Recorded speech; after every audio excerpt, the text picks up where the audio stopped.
this is continuing the conversations that we started at the EMCC Global Provider Summit in November last year. And we had such a fantastic buzz in the room, and everybody was excited to take all the conversations forward. And so we're so thrilled that Joe and Shirley have agreed to continue this conversation now about using creative tools in supervision and coaching. You don't want to hear from me. I'm going to hand you straight over to Joe and Shirley with thanks as well. And over to you, Joe and Shirley. Hello, I'm Joe Birch, and you'll hear from Shirley very soon. In my screen, she's sitting right next to me here. The last time Shirley and I worked together, at the beginning, I thought I'm going to tune into how I'm arriving at an image. And what came was a raspberry jelly. And actually, that wasn't really the image that I was hoping to invoke. And particularly because in my image, I'd been tipped out of a nice bronze container, but I hadn't been tipped out quite right, and I had some bits missing. And so I was a bit worried, but I was fine. And so I'm going to hold on to the fine bit and know that all will be well. And so today we're going to talk about creative approaches. And this is, thank you for inviting me, Nicola and EMCC. It's on the back of being a showcase program at the EMCC Global Providers Summit. And I was invited to that because of my work across cultures, particularly with Russia. And we've learned how to deliver programs in coaching supervision in multiple languages. And it's totally relevant to this conversation about creative approaches. When we're working with creative approaches, and what Shirley and I mean today, is really getting away from words and cognitive thinking. Creative approaches could be imagery, drawings, objects, movement, music, so many things. There are just so many ways that we can get away from thinking, and that circular process that can sometimes go on when we're trying to work something out. So one of the things working with creative approaches really calls on us to do is to become wholly cognizant and attentive to the language of the person we're working with. The language in the image and in the metaphor. Not the language we think the metaphor might be talking about, but what it really believes is in there. And noticing, and in order to do that, we often have to notice our own process. Notice where we have assumptions and judgments, of course, and ideas that we know the way it should be, and somehow we have to lay that to one side and give a lot of attention, wholly attentive to this image, and work out what's this image coming to say. And because often our work is within a coaching or coaching supervision contract, we're also holding the contract.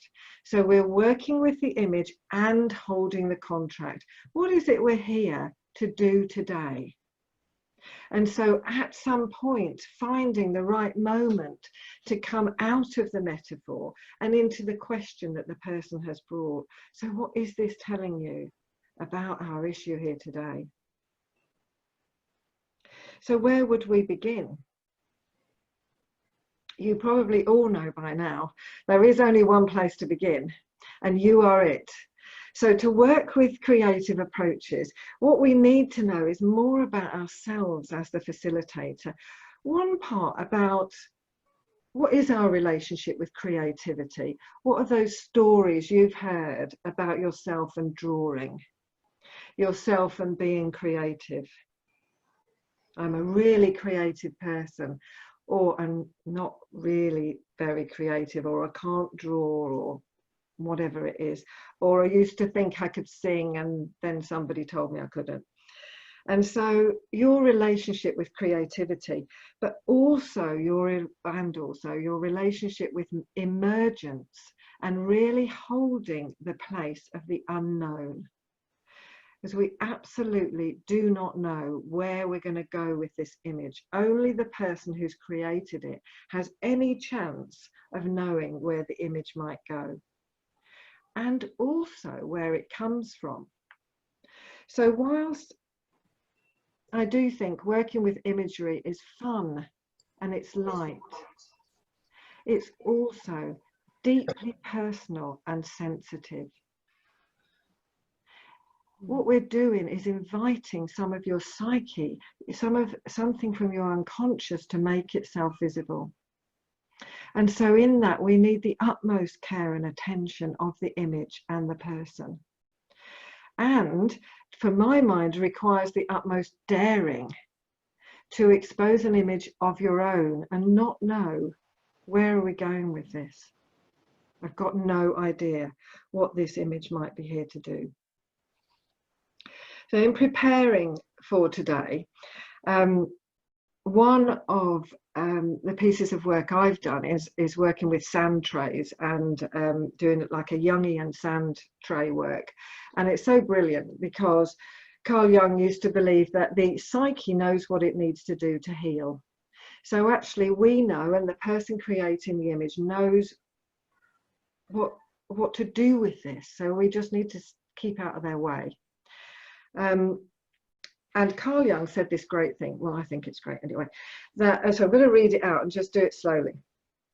So the creative process, so far as we are able to follow it, consists in the unconscious activation of an archetypal image and in elaborating and shaping this image into the finished work.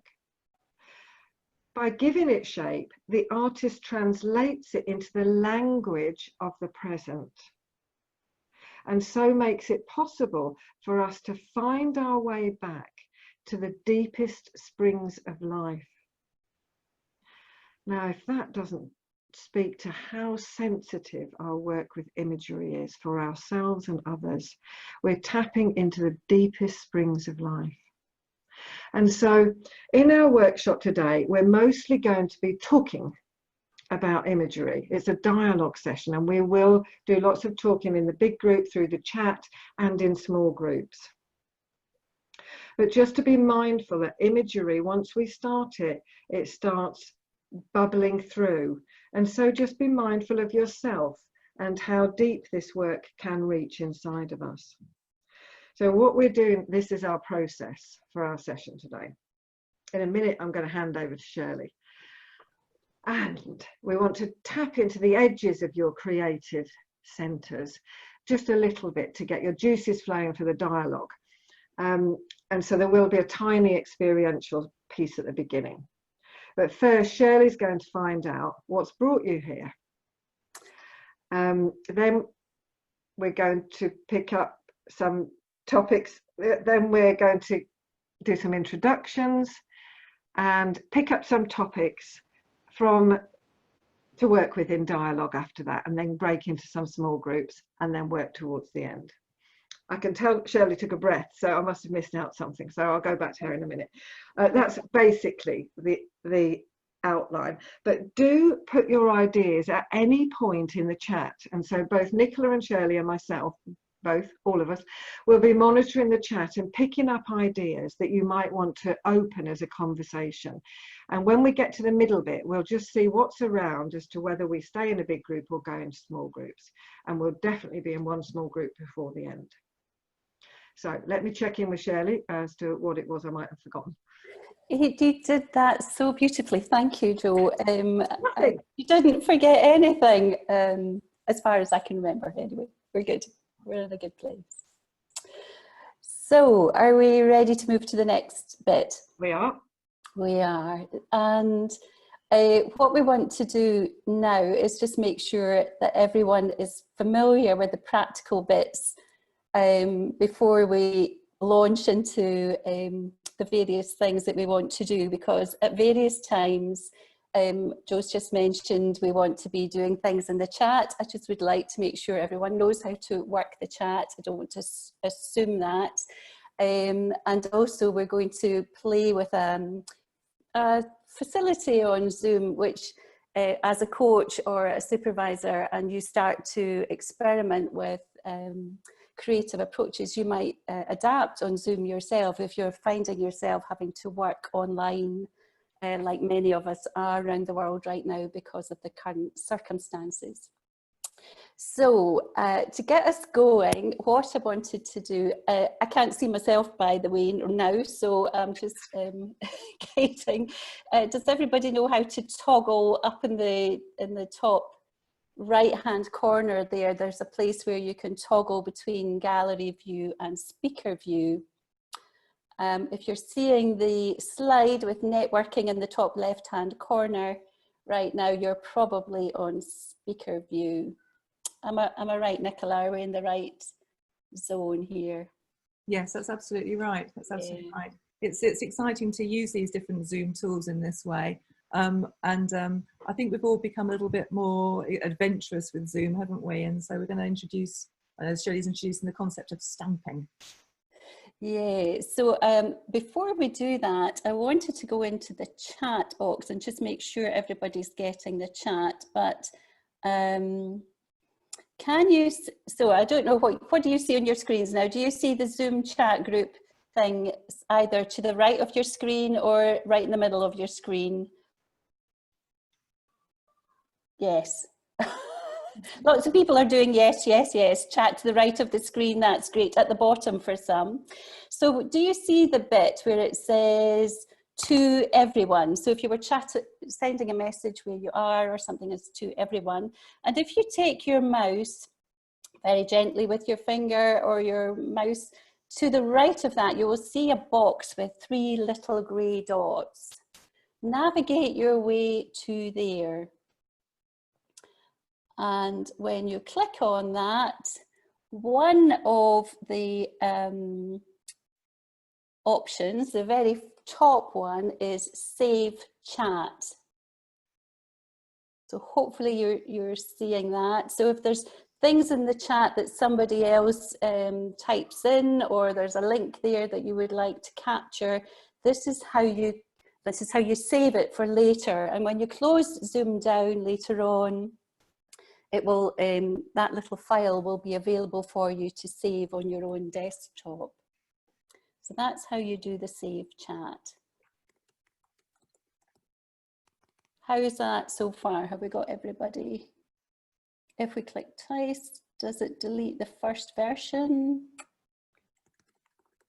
I'm not sure. Could you? You can also copy and paste, that's also true. Sometimes the chat can whiz by quite fast and it's quite hard, it can be hard to catch something. So that's why now I tend to do the save chat function. Lovely. So the next function we want to play with right now, I'm going to close the chat bit down for me so I can pay attention to something else, is I invite you to take your mouse to the top of the screen, to the very, very top of the screen, and you may or not see it right away. Sometimes you have to wiggle the mouse thing about a little bit right at the top of the screen, but you should have a green line that says you are viewing Nicola Brown's EMCC screen right now.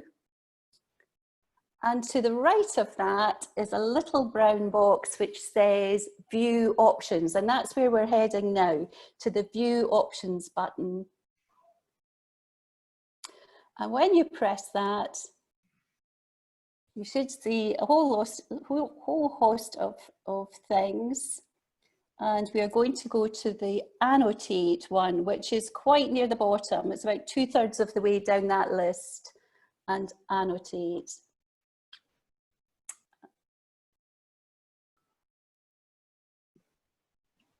Just give you a second to find it. I'm hoping everybody's still with us. If that's not working for you, perhaps you can write it in the chat and Nicola will have a look. Yeah, I think the iPad functionality, actually, come to think about it, Liz and Lindsay, isn't as widespread as us on the desktops and the laptops. But there should be some magic. Oh, crikey! There's annotations going all over the place. Yeah, so yeah, I can see you're having loads of fun with that, just squiggling around, and actually it is something to play with quite a bit.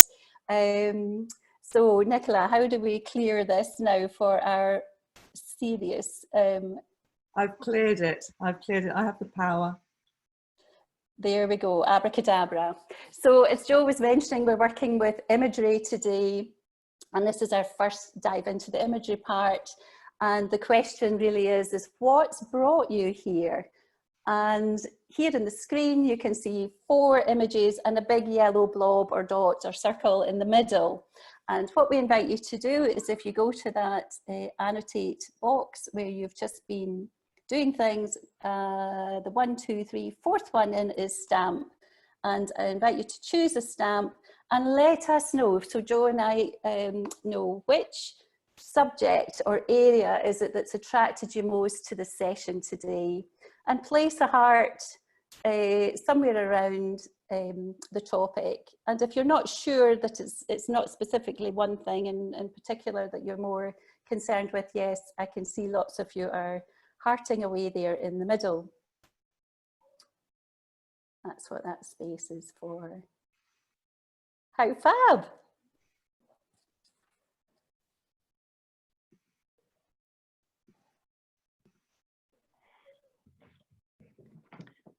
Shirley, I can't see the titles of the 2 bottom ones on my screen, so it might be worth reading those out.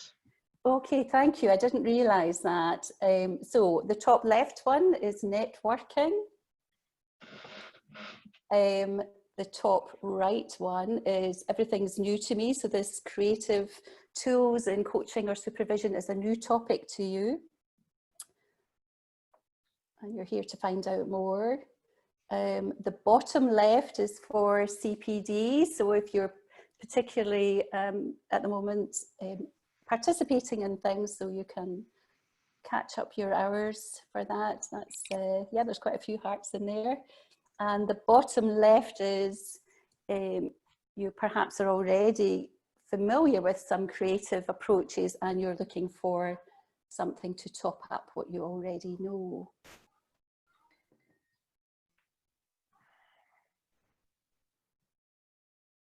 How lovely. Somebody's making a heart out of hearts. And certainly when I'm supervising myself, I use this facility now, working remotely with my group participants. So do we have a consensus, Joe, where we want to put the majority of our emphasis here? I think it's... I wouldn't like to say. Yeah, there's certainly a number of people here for CPD, and there's, I would think the most dots seem to be on it's all new to me. Some other seems quite popular. Yeah, yeah, or it's maybe a bit of everything. So we may or may not play with this functionality again, but hopefully you can see some potential in it.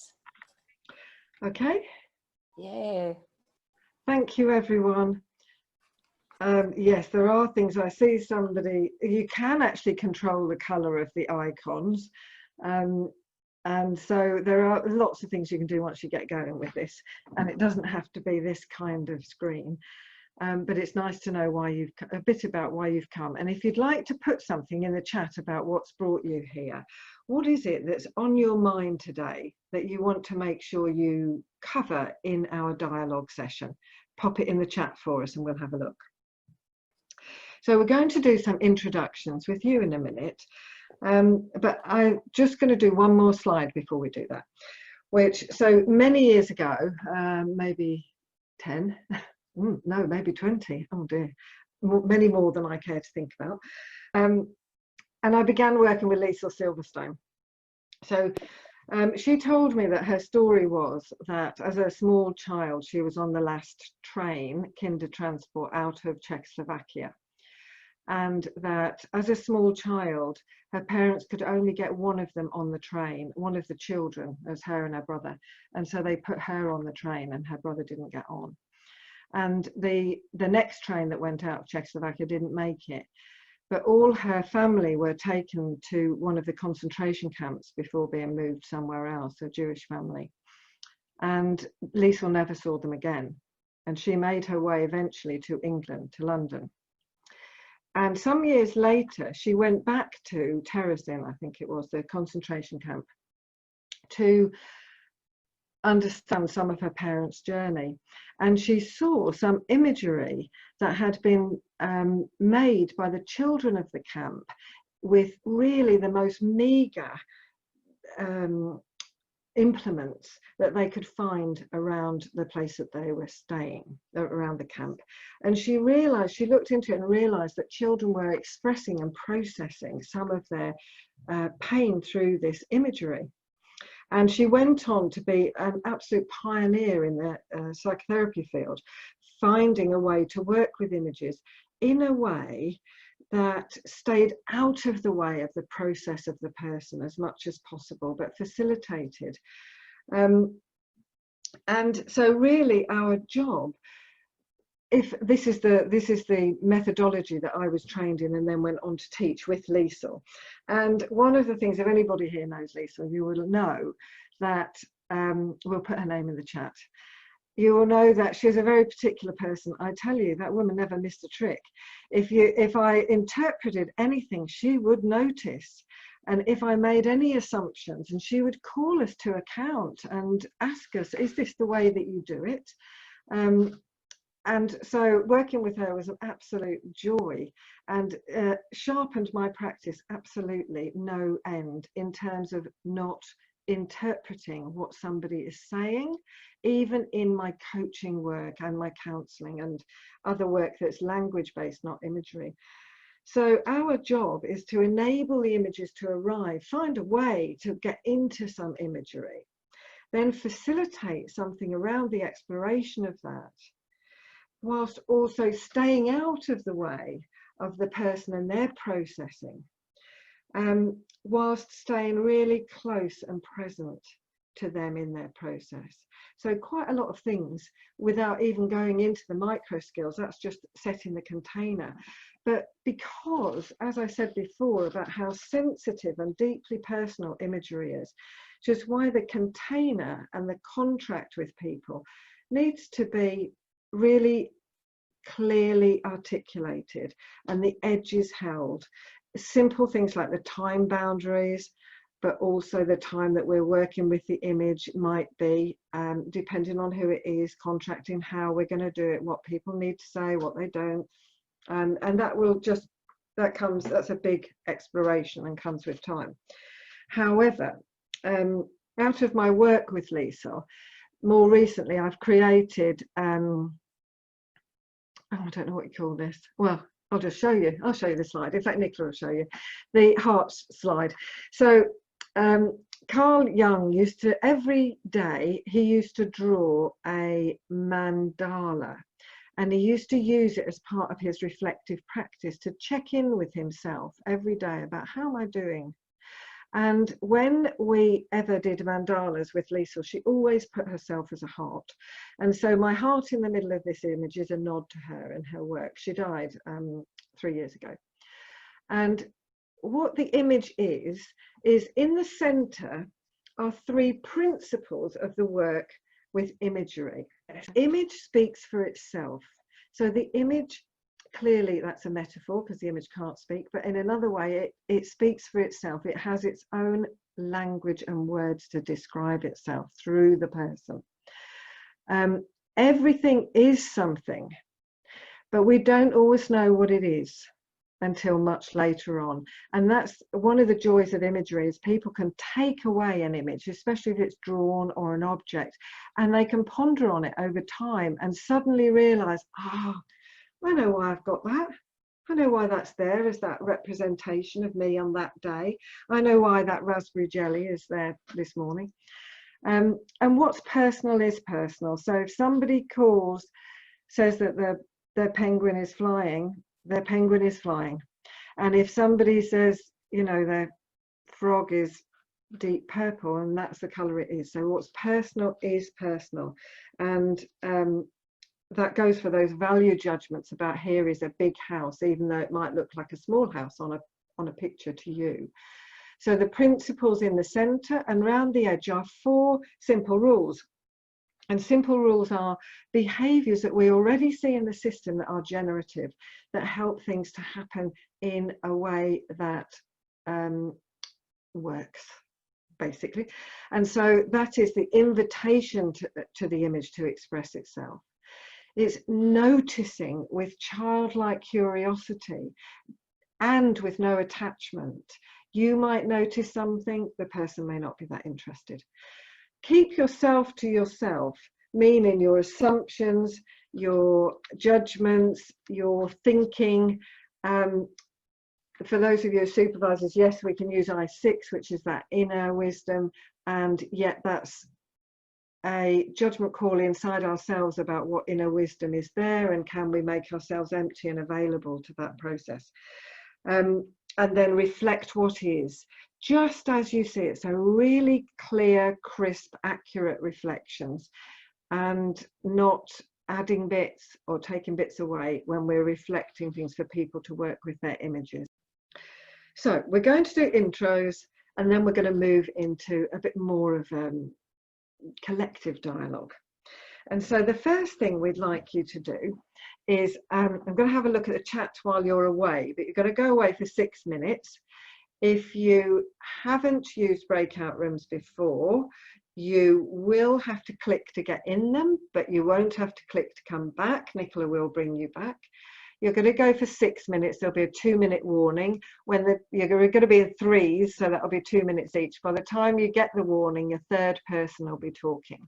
So it's simply to introduce yourself. That is all you have to do, is just introduce yourself to 2 other people, to get to know some of the 59 people on this call, so that just like any other CPD event, that you get some chance to mix with the people who are here. So Nicola's going to send you off now. I'll see you back in 6 minutes. I'll see you in 6 minutes, and I'll give you a warning in 4.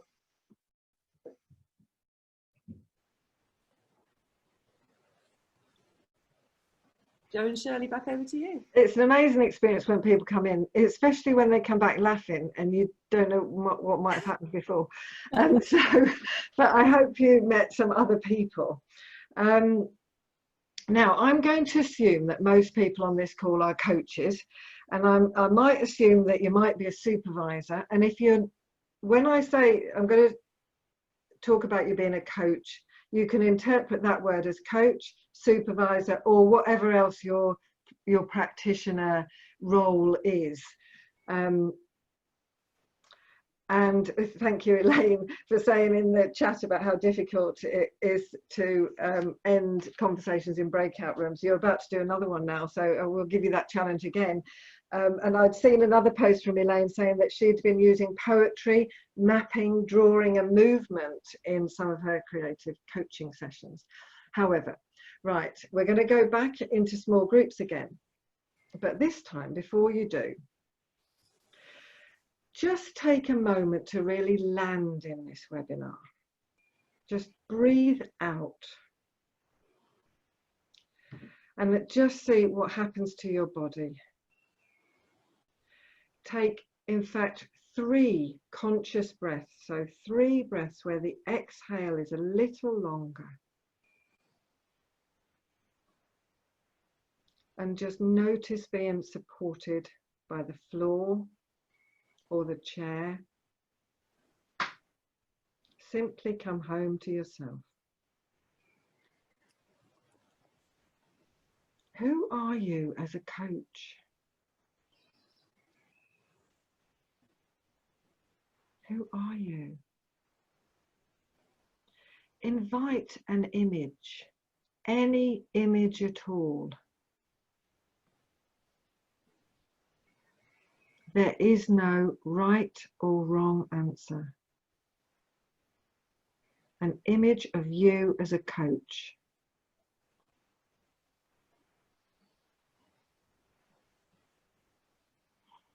Hold on to that image, and we're going to put you in breakout rooms in a minute, and you're going to introduce yourself to each other as a coach through the image. I'm just going to check in with Shirley because she's going to introduce herself to you all now. Shirley, who are you as a coach or supervisor? So I thought of as a coach, and the image that came is with me is I am a tree, an oak tree, a very old oak tree in a wood.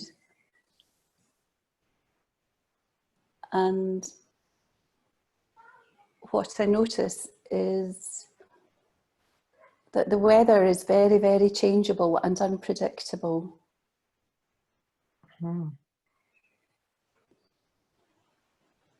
Anything else?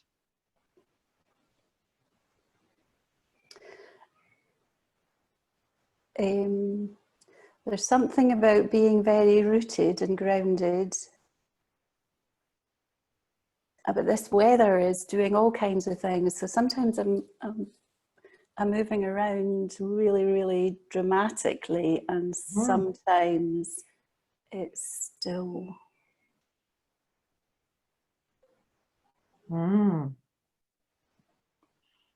Thank you, Shirley. Thank you, Shirley. So go into your small groups, allow each other to have the space to introduce through your image. Notice your process. So we're noticing not only the image, but the process. What happened when you invited the image? Did you discount anything on the way and think, oh, I'm not having that one. I'm going to have this one over here, like me and my raspberry jelly.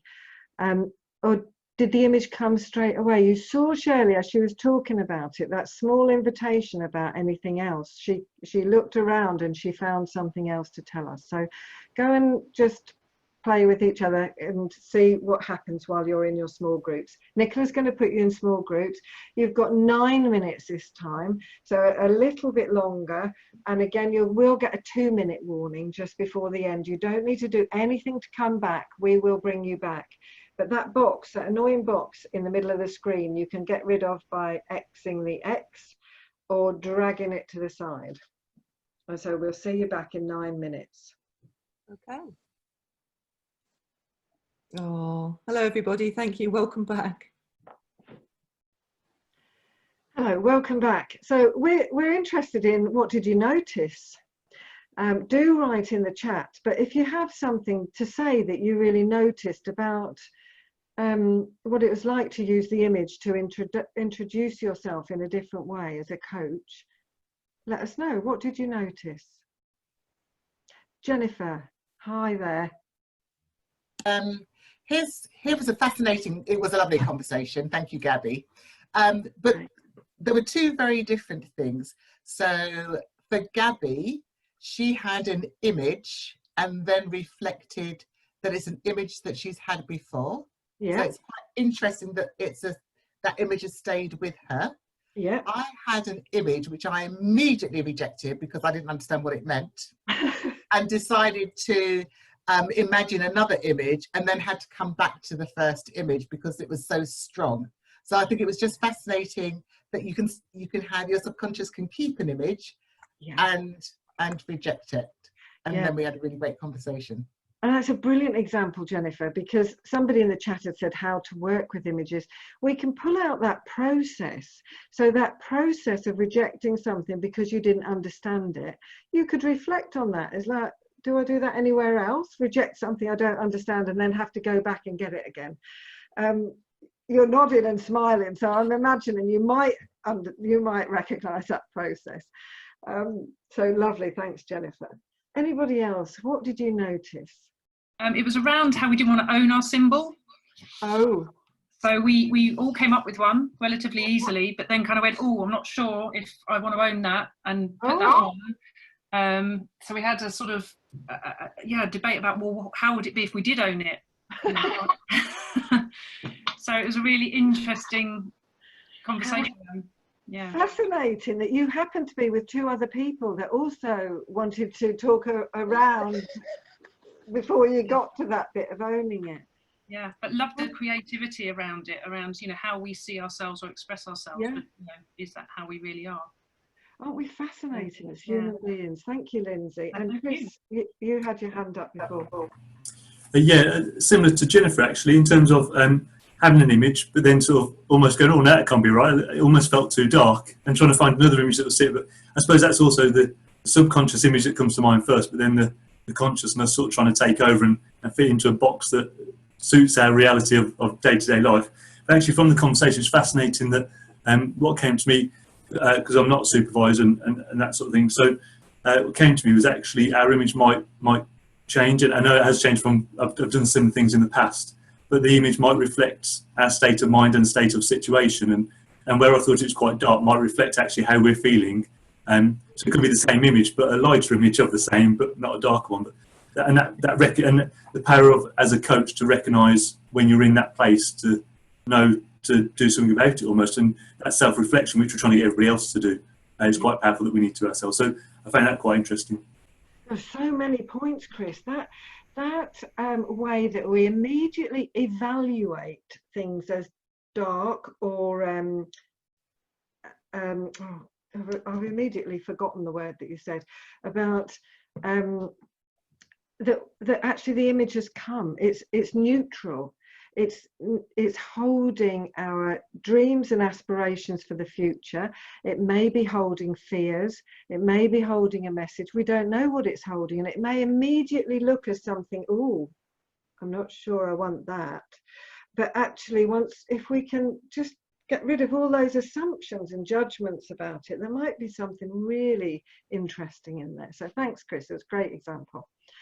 Anyone else? Oh, Jane. Let's see your hand. Interesting from that, I gave my image, and when I was asked to embellish it a bit, I said, yes, I'm wearing a cloak. And one of my lovely people in my triad said, oh, it's about power, is it? And I said, no, it's a very, very colourful but very shabby cloak, because I didn't want, you know, I immediately wanted to back away from any idea that, you know, that my image was in any way connected with personal power. And that was, you know, really quite interesting. We had a terrific conversation. It was absolutely super. And a lovely example of how, whether or not your image was about power, it's you that needs to get there. And so even if as a listener we immediately think, oh, this has got to be about power, it doesn't make any difference what we think. It's got to be when you're there and your journey, because what you're doing is you're tracing back some connection within your mind and your memory. So my idea of where you're going serves you absolutely not one jot, because you have to find that little neural pathway that takes you back. I'm going to now, Elaine, we're going to say Kester. I'm going to say, now, where are you? Oh, there you are there. You've put in the chat a couple of things about using movement and poetry and mapping. I saw you put that you're using things in a different way. I'd really love to hear from you.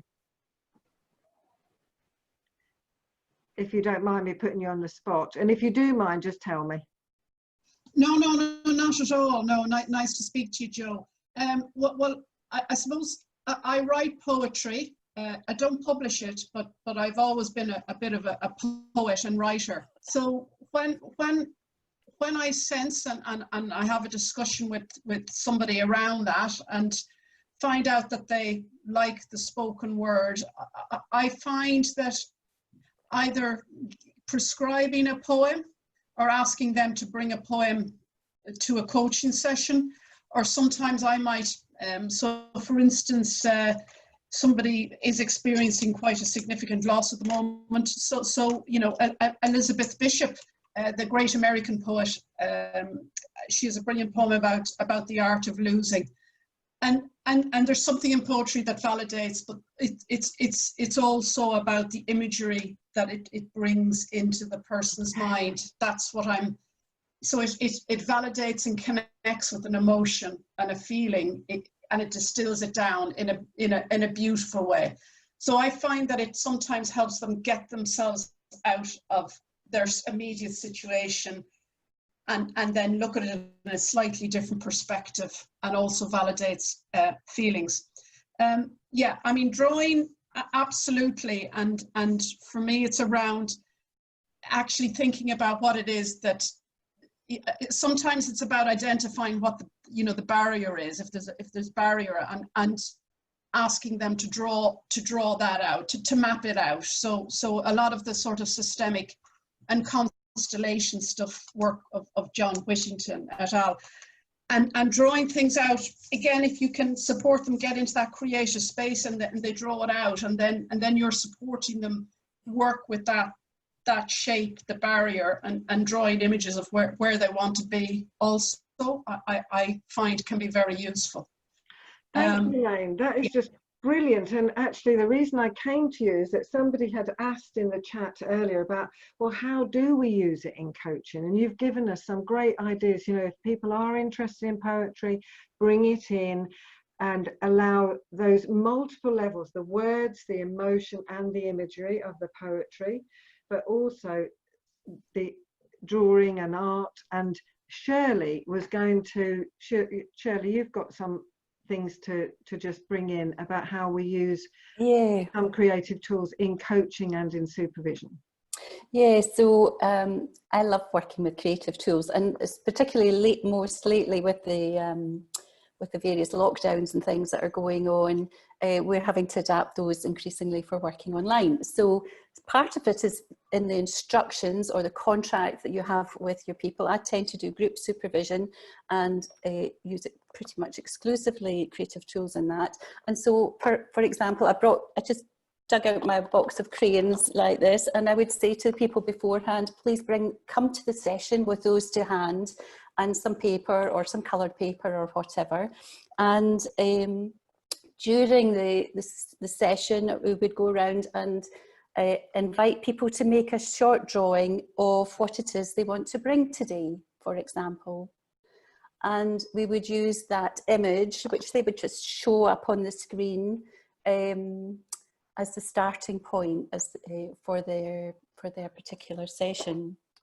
And that can work with all levels of drawing ability. You need no drawing ability at all. The next thing I brought was just some cards. I guess some of you may work with picture images cards like these. And sometimes I've taken photographs of them and put them up a bit like we did earlier on in the day to, just to use some kind of imagery for checking in or something like that. And I also invite the people to bring their own materials. So, and if they don't have cards, then they can just bring a magazine and just flick through the magazine and find a picture, or maybe they have lots of pictures, images on their phone that they can find one that links for them. So there's very easy ways to make it accessible for people. Is that enough, Jo? Because I know we're... Yes, and I saw somebody else, Laura, said, how do we use creative tools online? And it's surprising how many people have got the most strangest things that would represent them. So you might not know that I have Oprah Winfrey on my desk. And she's just sitting here waiting for a moment to come into the story. Or on my desk, I might have Dora. Oh, she's just my favourite. She's just my what do you call her, totem for this year, Dora the Dalmatian, taking her name from Isadora Duncan, the dancer. And so I want a bit more of that free spirit that Isadora had all those years ago. And so, but however, people also have all sorts of things that they might produce. It's an everyday object about, oh, I'm feeling a bit like a ruler today, or say, who knows what they're going to say. So use what's around. And incorporating tools in coaching. I've recently worked with a tech company where it's been easy to work in imagery, especially in teamwork, and how are we working together as a team, and you can find a collective image that people can be parts of a collective image. So lots of ways, and I've seen some people nodding. Would anyone like to give us another example of how they've used creative images, creative approaches in coaching? Maybe not. Hi, it's Wendy here. Hi, Wendy. Where have you gone to? I saw you for a moment and then I lost you again. I thought I would just turn my there you are. phone on so that, because I was raising my hand, but you couldn't see me, I don't think. So I just wanted to share that I do quite a lot of coaching outside. So I live quite near to Wisley Gardens. And so we do a lot of coaching, walking and talking, and that works really well, using some of the things that we see around us. And then I've also just recently copied a colleague who often coaches in art galleries, and using some of the imagery in art galleries to explore issues that the clients want to.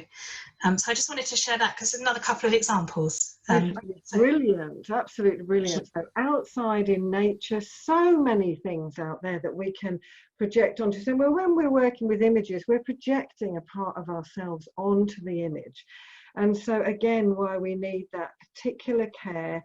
The box on, not the box, the little circle about keep yourself to yourself. Part of that is not touching people's imagery if we're in person, if we get a chance to do that again, because it is a projected part of themselves out, whether it's an acorn or something they picked up from outside, that we're able to externalize some inquiry into the language of the metaphor, and then to really hear ourselves in a different way. How often our coachees go round and round the same issue before they find a way out. And so imagery is just providing a space where they can hear themselves talk differently. And often people so quickly go, gosh, I never even knew I was noticing that about myself. So music. Jane is using music for powerful imagery and used this in a discussion about values. How else are people using creative approaches in their work? Somebody's using mural as online whiteboard. Of course, art galleries that Wendy said. Elaine said about plasticine. Plasticine is awesome to use, especially, so often people translate plasticine into Play-Doh or clay. And of course, Play-Doh and clay are particular things and perhaps have their own qualities. But I find plasticine has particular, it's a particular experience. It is a really rock solid thing to start with. So you have to do quite a lot of working of plasticine to make it move anywhere. And so, you know, you can use it as just seeing what comes as you make the plasticine work. It also is really not necessarily comfortable on your hands. It's not necessarily comfortable on my hands, and people have different reactions to working with plasticine and clay. And of course that takes us right back to being 4 or 5 when we go into nursery, and that's the place that we do most of that really tactile stuff around clay and sand and different mediums. So coming back to that time, I've used squish therapy dough. Not me, somebody in the chat, I missed who that was then. Andrea, squish therapy dough. It's different smells. It's an adult kind of Play-Doh. And Gerard, bread dough. Now Gerard brought up a question. In supervision, how much would we share with clients of our imagery? And of course, that is a question, isn't it? Would we share our imagery? And that would be, for me, the same question as any kind of self-disclosure. Is it in service of the client for me to share this? If it is, and you have a sense that you've got something that's worth sharing, then do it. And if you think it's clean and clear and of the relationship, if you've got some sense it comes from you, from some of your frame of reference, then probably not. And I just missed somebody saying vision boards, Lego, and different approaches. So I wonder, could you say how you've used creative tools in cross-cultural contexts? Totally. So I would say that let me have a think about how I'm going to say this. I'll come to you as well, Shirley, because you'll probably have something to say about this. Both of us work internationally. So the creative tools that I might have around me are in and of my culture. Not necessarily all of them. I have a range of tools because I've been building the things around me over years. And I have a particular interest and attention on inclusivity and diversity.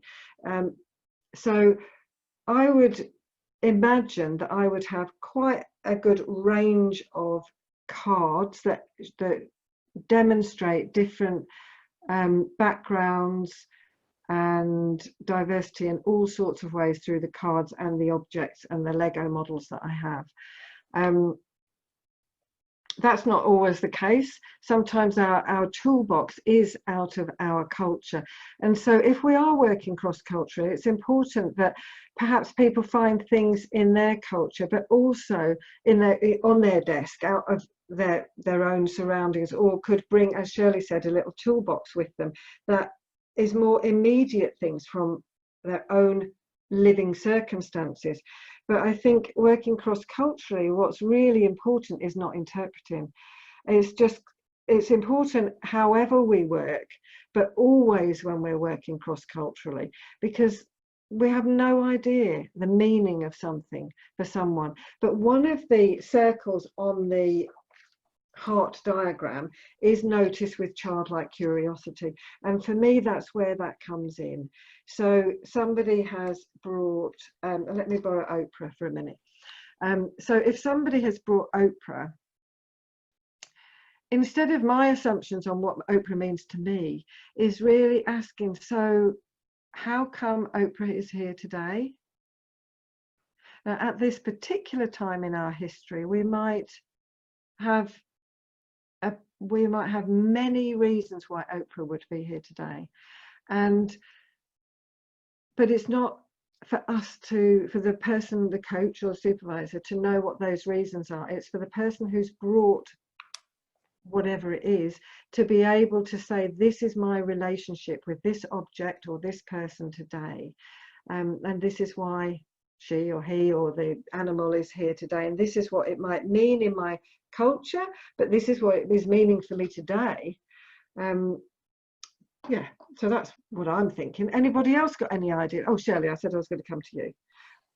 Yeah, so most of my group work is very mixed nationalities and cultural backgrounds.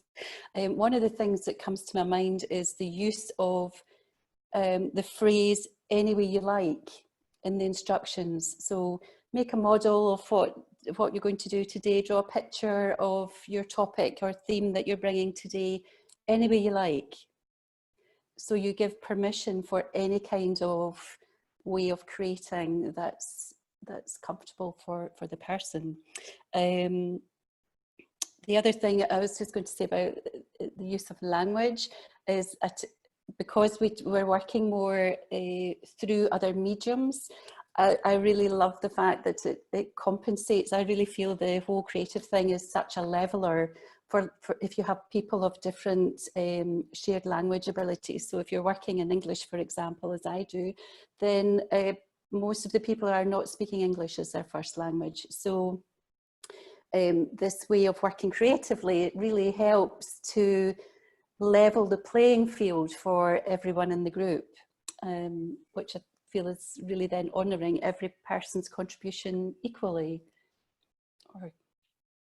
Thank you.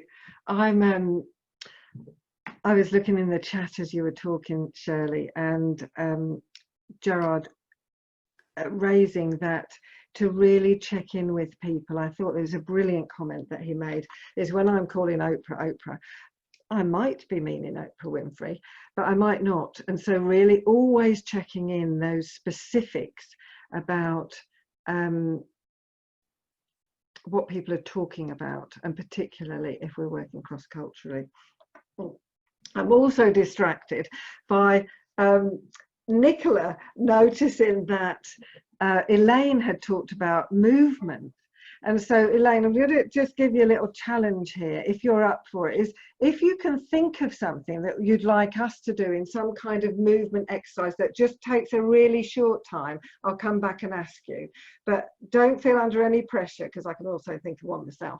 But if you want to, give us a thumbs up. So give us a thumbs up on that bottom screen, reactions. You can give us a thumb and I'll come back to you. So it's 3:15. And we do have to finish by past. It just has flown past. Yeah. What else would you like to talk about in this last 5 or 10 minutes while Elaine's getting her thinking hat on for a little movement exercise for us all? Hello. I asked for the cross-cultural dimension, and and thank you for what you both said on that, because any artifacts, any piece of creative manifestation has values, has context. It speaks to all of that. Yeah. And I was very mindful of the conversation that is happening during these last couple of weeks. Yeah. So a piece of statue means something different to different people, according to the past and the present, according to the individual experience. And part of that individual experience is a part of the collective experience. So the debate we are having now, live debate, which is about a piece of a statue manifestation of a piece of creativity, is not neutral. No. It's full of meanings, it's full of hidden context. What a brilliant example about how that metaphor, that statue, or statues, means different things to different people, changes over time, yes, and can be immensely powerful.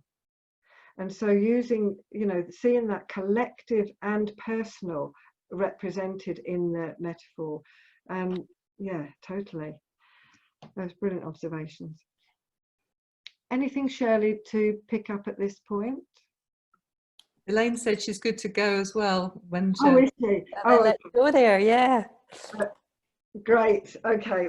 Elaine is going to absolutely magnificently give us an impromptu movement task. So over to Elaine. Thank you so much. Hello, everybody. And I was thinking this through, and there's two ways of doing this, but I'm just going to go for one and just see how this goes. So what I would like you to do is, if it suits you, to just close your eyes momentarily. Yes.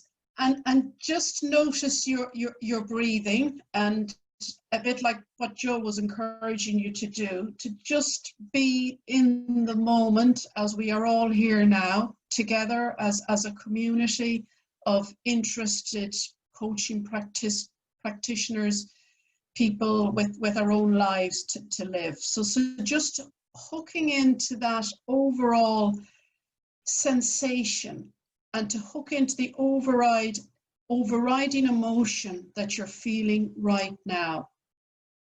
And then once you've identified what that overriding sense of emotion is, to begin to draw your hands towards that area where you feel that particular emotion. And for some people, it might be around the heart, for other people, the stomach. It might be anywhere, wherever you feel your hands drawn to begin just to connect with that felt sense of the emotion right now.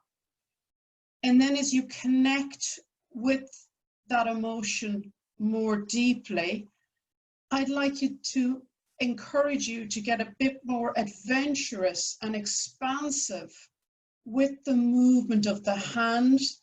So from where it is, wherever that is on your body, to actually get a bit more expansive, you may need to move your hands away from that part of your body and really connect with the movement that your body wants to make. Ignore what your mind is telling you, just go with what you somatically want to do. If that is actually no more movement than you are doing now, that's fine. But I would encourage you to just get a bit more expansive and creative and engage more deeply with that movement. If you want to leave your chair, leave your chair. If you want to move your head, move your head. But just connect with that feeling. And assuming it's some sort of a positive, uplifting feeling, go with it. And even if it's not, be okay with that as well. And I'm just going to allow you to do that on your own for the next 30 seconds. Whatever you want to do, follow your body, what it wants to do.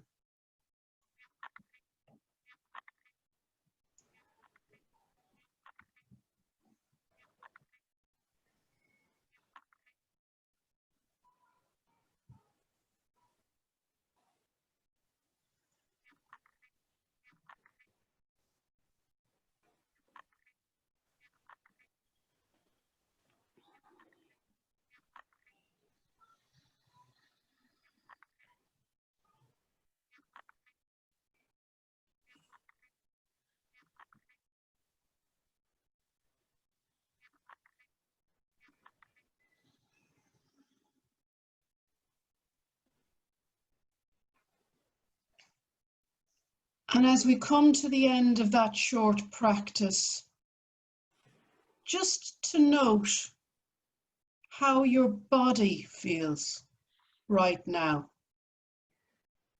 And reconnect with that felt sense of that emotion. And just notice, has it changed or shifted at all? Has it deepened or is it lighter? Or actually has another emotion or feeling come into play? And whatever it is, be okay with that. Enjoy the sense of movement in your body, the only one you have. Thank you.